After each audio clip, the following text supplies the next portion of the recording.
Shalom saudaraku, mari kita melanjutkan pembahasan kita dari Ibrani 7 ayat 28. Hukum Taurat melantik yang lemah, sumpah Allah melantik yang sempurna.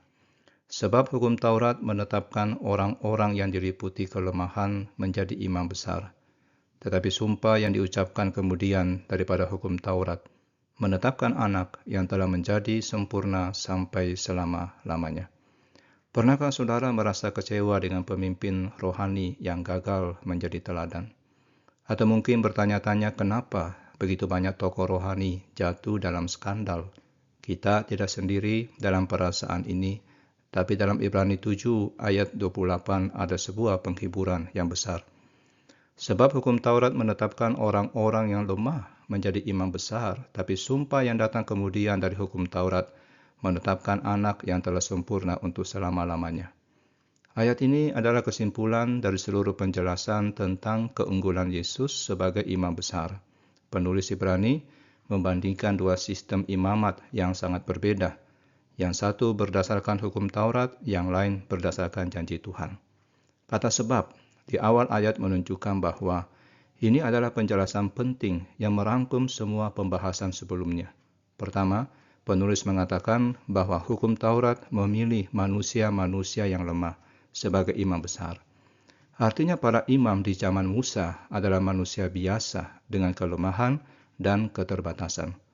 Mereka tidak hanya lemah secara fisik, tapi juga punya kelemahan moral dan rohani. Mereka pun harus mempersembahkan korban untuk dosa mereka sendiri, dan kemudian kematian akan menghentikan pelayanan mereka.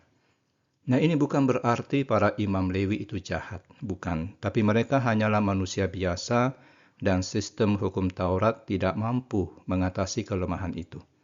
Ritual saja tidak cukup untuk menyelamatkan manusia. Lalu datang sistem yang berbeda, yaitu melalui firman sumpah janji Allah yang tertulis dalam Mazmur 110 ayat 4, bahwa Mesias akan menjadi imam selamanya menurut cara Melkisedek.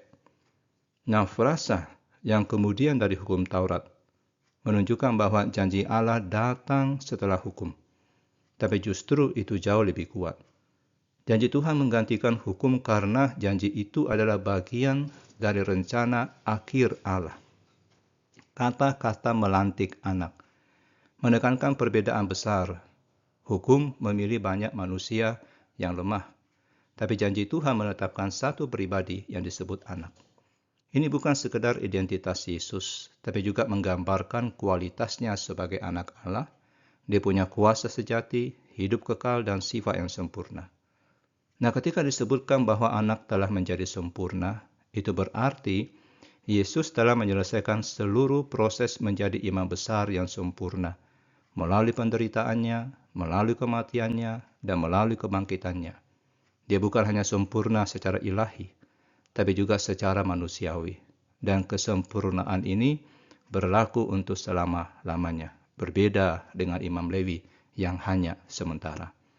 Nah, saudara, inilah dua sistem keselamatan yang berbeda. Yang satu bergantung pada usaha manusia dan aturan hukum. Yang satu lagi bergantung pada janji Allah dan kesempurnaan Yesus.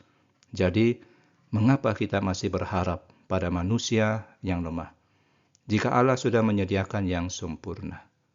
Jika saudara pernah kecewa dengan pemimpin rohani, ingatlah, iman kita tidak bergantung pada manusia. Dan jika saudara ragu akan keselamatan karena melihat banyak orang Kristen yang jatuh, ingatlah bahwa keselamatan kita tidak tergantung pada manusia, tapi pada Yesus anak Allah yang sempurna untuk selama-lamanya. Mari kita berdoa.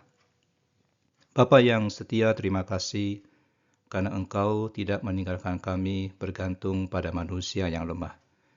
Kami bersyukur bahwa Engkau telah melantik anak-Mu yang sempurna sebagai imam agung kami.